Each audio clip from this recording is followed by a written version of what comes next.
साथियों नमस्कार। एक हिंदी गीत का प्यारा सा मुखड़ा है कि भंवरे ने खिलाया फूल फूल को ले गया राजकुंवर। कुछ ऐसा ही हाल हमारे माननीय नीतीश कुमार जी का हुआ। मुंगेरी लाल के हसीन सपने की तरह प्रधानमंत्री पद का सपना दिल में संजोए हुए पिछले 1 साल से नीतीश कुमार भारत भ्रमण पर थे। एक एक नेता के, विपक्ष के एक एक नेता के दरवाजे को खटखटाया, एक एक दरवाजे पे सर फोड़ा। पटना में विपक्ष के बड़े बड़े नेताओं का सम्मेलन करा दिया। एक बारगी तो ऐसा लगा कि नीतीश कुमार अपने मकसद में कामयाब हो गए और यूं लगा कि सारे नेता, विपक्ष के सारे नेता अब नीतीश कुमार जी को कन्वेनर बना देंगे। लेकिन जो मैंने मुखड़ा बोला था ना गाने का कि भंवरे ने खिलाया फूल फूल को ले गया राजकुंवर, कुछ ऐसा ही हुआ पटना से बेंगलुरु पहुंचते पहुंचते।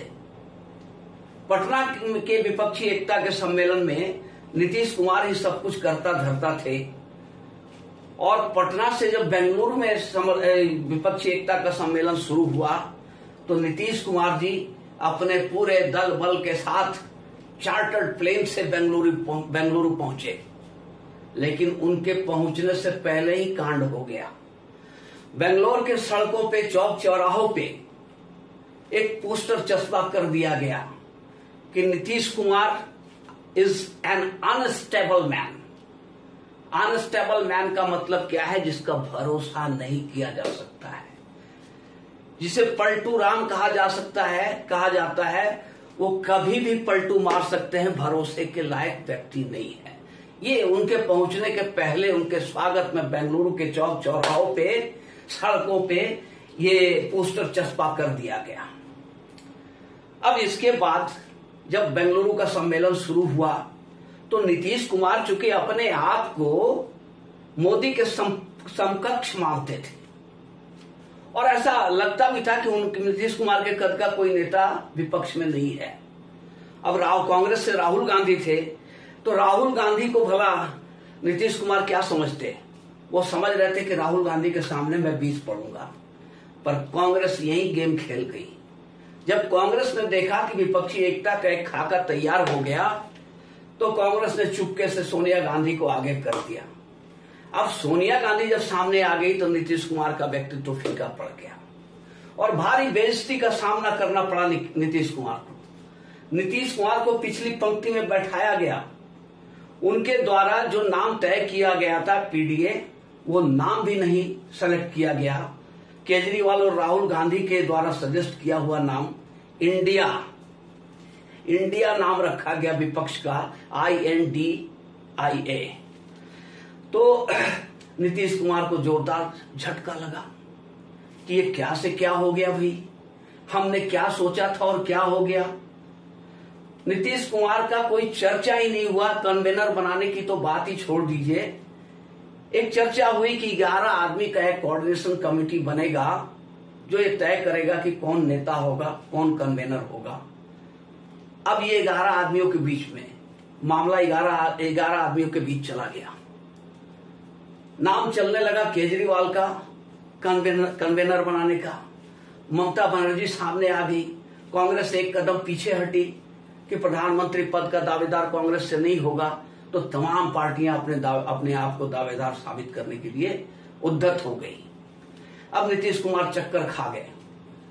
उन्होंने जब देखा कि उनकी कोई पूछ ही नहीं है, जो कल तक नीतीश कुमार विपक्षी एकता के सिरमौर बने हुए थे, सारी लगाम उनके हाथ में थी, वो सब कुछ उनसे खिसक गया।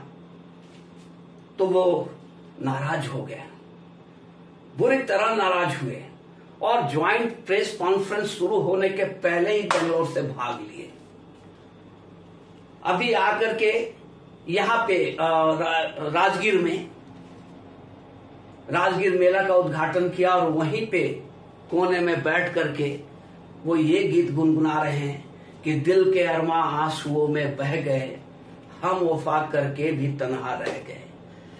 तो माननीय नीतीश जी, आपको किसने कहा था कि ये मुंगेरी लाल के हसीन सपने देखो, और आपने इतनी पलटी मारे हैं कि आपकी विश्वसनीयता खत्म हो चुकी है। अमित शाह ने पहले ही आपके लिए बीजेपी का दरवाजा, एनडीए का दरवाजा बंद कर दिया है। नो एंट्री का बोर्ड लगा दिया। नीतीश कुमार के लिए नो एंट्री का बोर्ड लगा हुआ है एनडीए के दरवाजे पे। अब जो ये साथी थे इनके, इन सब ने दुलत्ती मार दिया। नीतीश जी, आपको अपनी औकात नहीं भूलनी चाहिए थी। आप किससे तुलना कर रहे थे अपनी? किससे कंपेयर कर रहे थे? मोदी से।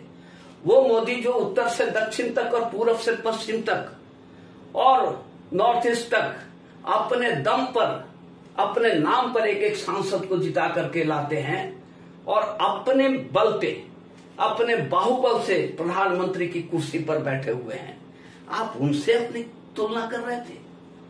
नीतीश जी, क्या आपको पता नहीं है कि आप अपने दम पर एक अपना सीट भी नहीं जीत सकते हैं, तो दूसरे को जिताने की तो बात ही छोड़ दीजिए।